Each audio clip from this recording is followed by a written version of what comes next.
Hi friends, welcome to my channel. ఇక బాగి అయితే వచ్చి లోపలికి వెళ్లకుండా బయట నుంచి ఉంటుంది.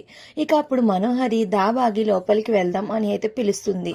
ఇక అప్పుడు బాగి, అది కాదు మనోహరి, నేను లోపలికి వచ్చిన తర్వాత ఆయన ఎందుకు వచ్చావని అంటే ఆయన్నే రమ్మను, నేను వస్తాను అని అయితే అంటూ ఉంటుంది.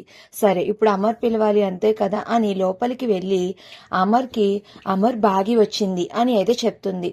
ఏంటి బాగి వచ్చిందా అని ఒక్కసారిగా అమర్ అయితే షాక్ అవుతూ, ఇక పిల్లలు చాలా సంతోషపడుతూ ఉంటారు. రా అమర్, వెళ్ళి బాగీని లోపలికి పిలు అని అయితే అంటూ ఉంటుంది. ఇక అమర్ అయితే బయటకు వచ్చి ఇక బాగీని అలా కళ్ళు రెప్పలు వేయకుండా అలా ప్రేమగా బాగి అమర్ ఒకరినొకరు అలా చూసుకుంటూ ఉండిపోతారు. ఇక అప్పుడు మనోహరి ఇలా అంటూ ఉంటుంది, అమర్, నువ్వు లోపలికి రమ్మంటేనే తను లోపలికి వస్తుందంట, లోపలికి పిలు అమర్ అని అయితే మనోహరి అంటూ ఉంటుంది. ఏంటి, నేను పిలవాలా? నేను అస్సలు పిలవను అని మనోహరితో స్లోగా అమర్ అంటూ ఉంటాడు. ఇక అప్పుడు మనోహరి, అమర్, నువ్వేం చేసినా బాగి కోసం కాదు, బుజ్జమ్మ కోసం. ముందు ఇంట్లోకి బాగి వస్తేనే కదా బుజ్జమ్మ జాడ మనం తెలుసుకోగలం, పిలు అని అయితే మనోహరి మేనేజ్ చేస్తుంది.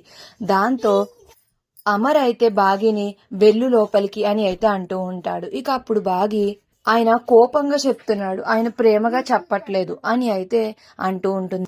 ఇక అప్పుడు అమర్ అయితే అది విని కోపంగా బాగి వంక చూస్తూ, లోపలికి వెళ్ళండి భాగమతి గారు అని అయితే అంటూ ఉంటాడు. ఇక అప్పుడు బాగి సంతోషంగా స్టైల్గా కూలింగ్ గ్లాసెస్ చేతితో తిప్పుతూ ఇక ఇంట్లోకి కుడికాలు పెట్టి లోపలికి వస్తూ బాగి ఈజ్ బ్యాక్ అని అయితే అంటూ సంతోషపడుతూ ఉంటుంది. ఇక బాగి ఇంట్లోకి రావడంతో పిల్లలు చాలా సంతోషపడుతూ ఉంటారు. ఇక అమర్ బయటకి కోపంగా నటించిన లోపల అయితే చాలా సంతోషంగా ఫీల్ అవుతూ ఉంటారు. మరి నెక్స్ట్ టైం జరిగిందో తెలియాలి అంటే ప్లీజ్ సబ్స్క్రైబ్.